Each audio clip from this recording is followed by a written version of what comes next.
As a functional medicine doctor, one of the cornerstones of our training is to look at hormones. And so when a patient comes into my practice, I will look at a full hormone panel. So I have on my requisition form that I would send you out for blood work a female hormone profile and a male hormone profile.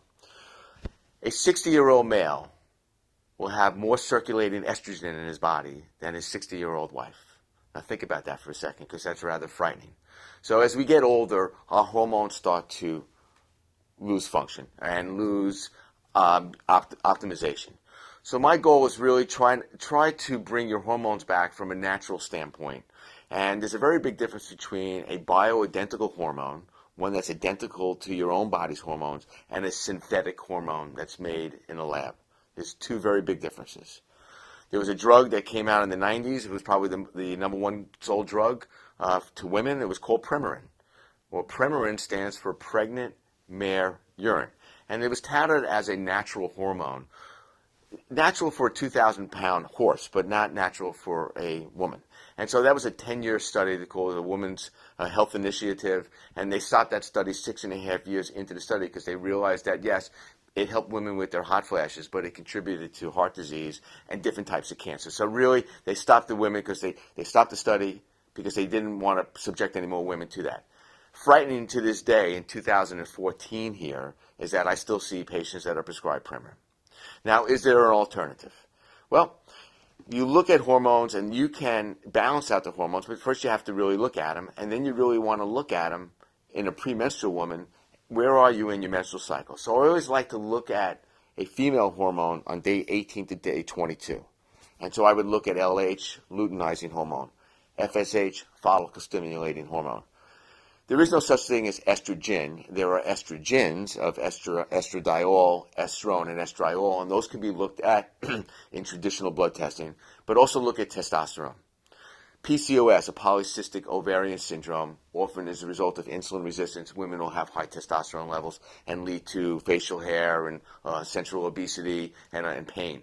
So it's important to really look at hormones in the context of the whole body. So I'm looking at the soil. I'm just not looking at the hormones, but how do you handle sugar? Because what drives a lot of the hormones is insulin.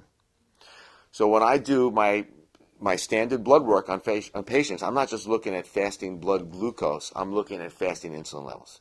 Now, the ranges that you see from Quest Diagnostic, LabCorp, BioReference Lab, they are all way too wrong. If you're on a low-carbohydrate diet, which is the diet that has shown to be the most beneficial type diet, as compared to a high-carb, a high-grain, whole-grain diet, low-fat, actually, the higher-fat diet has really been shown to be much better for you. You want to be able to keep insulin low. So insulin should be below 5. Anything above 5 is high. Well, the reference range for some labs is 6 is the lower end of normal. It can go up to 27. So say you come in at 17, you think you're okay. You're really not. You're insulin resistant. That's very high.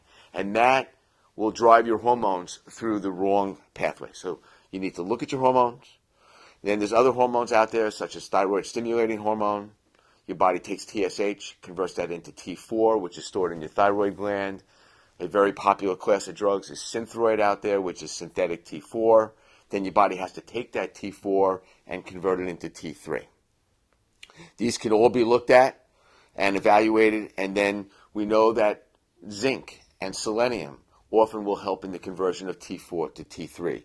We know that a diet that's high in stress and very inflammatory will force T4 to go into reverse T3. So we got to really try to balance out those hormones, but the only way to really do that is to be able to look at them in the first place.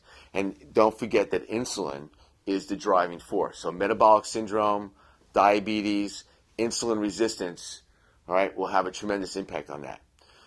As men get older, an enzyme known as aromatase becomes revved up.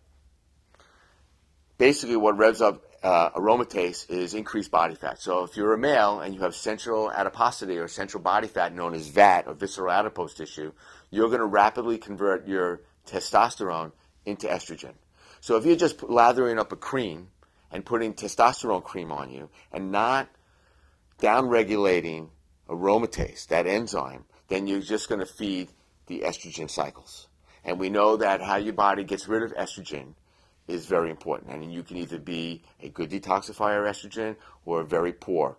That can be looked at through urine and blood work as well. And then we can drive estrogen through the proper pathway so that it ends up in your urine and in your bile and in your stool, the proper pathways. That's called estrogen metabolism. So testosterone gets converted into estrogen. Now, the good news is that there are natural aromatase inhibitors in the diet.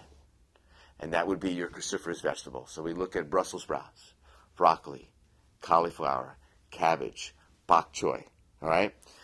Even broccoli sprouts and broccoli seeds, known as glucoraphanin or sulforaphane glucosinolates. It's a big word, SGS, but you can get broccoli sprouts in the supermarket, organic broccoli sprouts. They sell them near me in Stop and Shop, all right? And they're great to throw on a salad. They are very, very rich in aromatase downregulators. You don't want to block it, all right, but you want to slow it down. Maybe give a patient that has low testosterone DHEA, dehydroepiandrosterone. It's a big word, but that's the precursor to testosterone. And then some aromatase inhibitors, and that would raise testosterone. For women, often their estrogen levels go down. And basically what happens is that if you're a woman and you have 3 young children and you got a full-time job and you have to pay the household bills and pay the household expenses, by the time you get into menopause, your adrenal glands are shot, all right, which make adrenaline, noradrenaline, and another hormone called cortisol. So basically, your ovaries shut down, they go on vacation, your adrenal glands take over. If they can't rally to the equation, all of a sudden, what's one of the major symptoms that a postmenopausal woman gets is weight gain. It has a lot to do with cortisol. I can measure cortisol through a test that we collect saliva samples throughout the course of the day, and we can measure the rhythm of cortisol.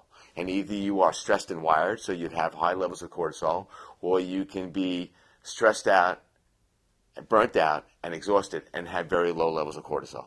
Or you can be wired in the morning and then crash during the day, or you can be crashed in the morning and wired at night and can't go to sleep. And so there's all sorts of nutrients that we can use, some breathing techniques, meditation, yoga, changes in the diet, panic ginseng, ashwagandha, which is like Indian ginseng, a Russian herb known as rhodiola, a Chinese mushroom extract known as cordyceps. So these are all known as adaptogens. These will bring adrenal function down if it's too high and bring it up if it's too low, and that's what adaptogens do. So it's a lot more than just kind of looking at the hormones and then taking a synthetic hormone as a compensation for this. We're kind of looking at the whole system, and it really relates to stress levels, sleep patterns, diet, insulin, how your body really handles sugar.